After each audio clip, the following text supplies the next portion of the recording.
Oliveira bills itself as a global network for high-impact entrepreneurs. It selects, supports, and invests in category-defining companies that are impacting economies around the world. One of these endeavor companies is Blip, a Brazilian communications company powered by AI. And joining me now to share more is Blip's co-founder and CEO, Roberto Oliveira. Roberto, welcome to the New York Stock Exchange. Thank you. It's a great pleasure to be here. Thank you for having me. It's wonderful to have you. What is Blip? Blip is a kind of lucky company because what we started to do in 1999 is becoming the next big trend in tech. That is, we call conversational commerce. But basically what we do, we help brands to use messaging apps like WhatsApp, for example, to do engagement, customer support, sales, and now with the advance of AI, it's working amazingly. So yes, we just crossed 200 million in ARR, and we are living a very exciting time. If I'm a Blip user, what is my experience like? What services am I getting, and who are your customers? Yes, we are a B2B2C company, so we sell to brands, and we help those brands to have conversations with their customers through messaging apps. So in Brazil, WhatsApp is the most important, most popular. But for example, here in USA, I don't know if it's already common, but it's not a matter of if, it's a matter of when you will be able to interact with brands the same way you interact with each other. So probably using the iMessage app or the Android message app, or maybe through ChatGPT, you will be able to have direct conversations with brands. And what we do is basically help the brands to have good conversations. And today we are very focused on big enterprise. More than 300 out of the 500 biggest brands in Brazil use Blip to be inside WhatsApp, do engagement, customer support, and sales.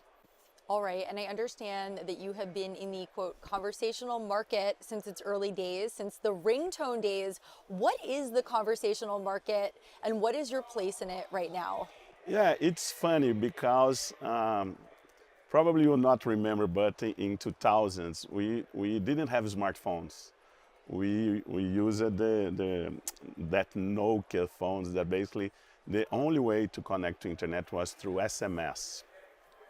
So the way that we sell ringtone that time was through conversations.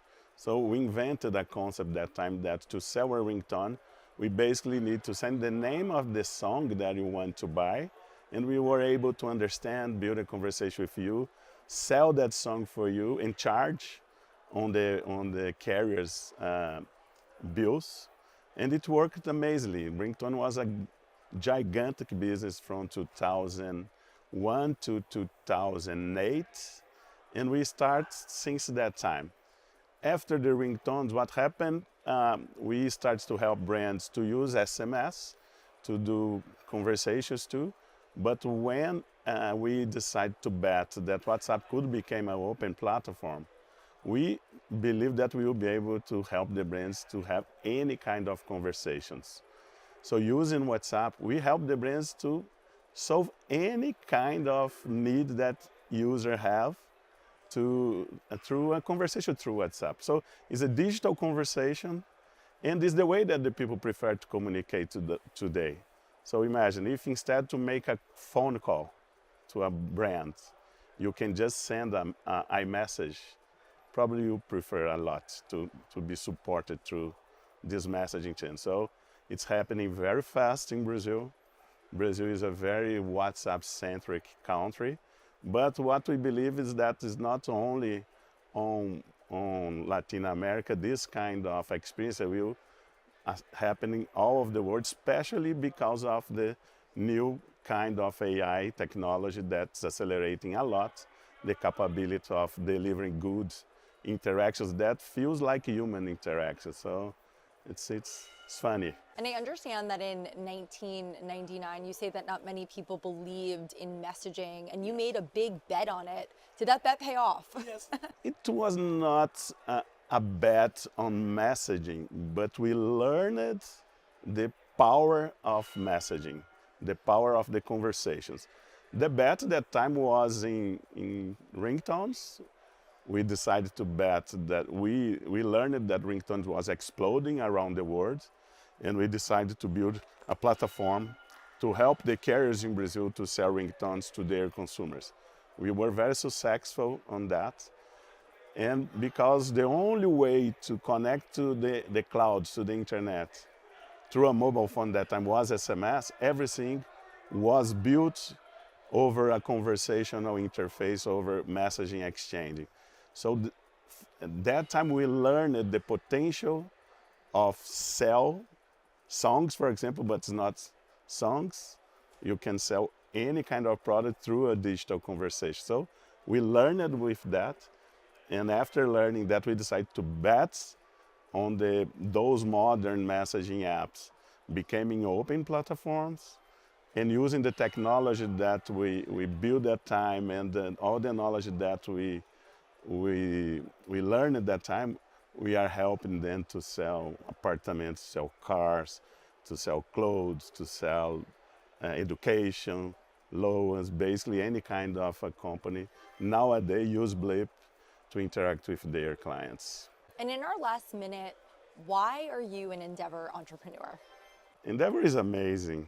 Yes, we have a long history, but we are really exploding, growing really fast since 2018. When WhatsApp opened their API, we started to grow very fast. And we grew a lot in Brazil. As I said, we already surpassed 200 million in ARR. And we raised a lot of money from some investors, and we decided to go abroad. So we bought a company in Spain, we bought a company in Mexico. We are looking to other geographies.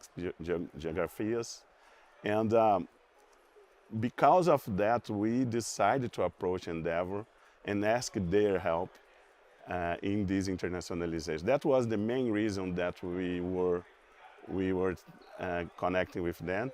And since we became Endeavor entrepreneur, they are really helping us. The network, the quality of the relationships that they help us to build is almost unbelievable how good they are. So I basically love that.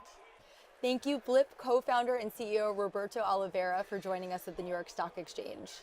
Thank you, my pleasure. Thank you.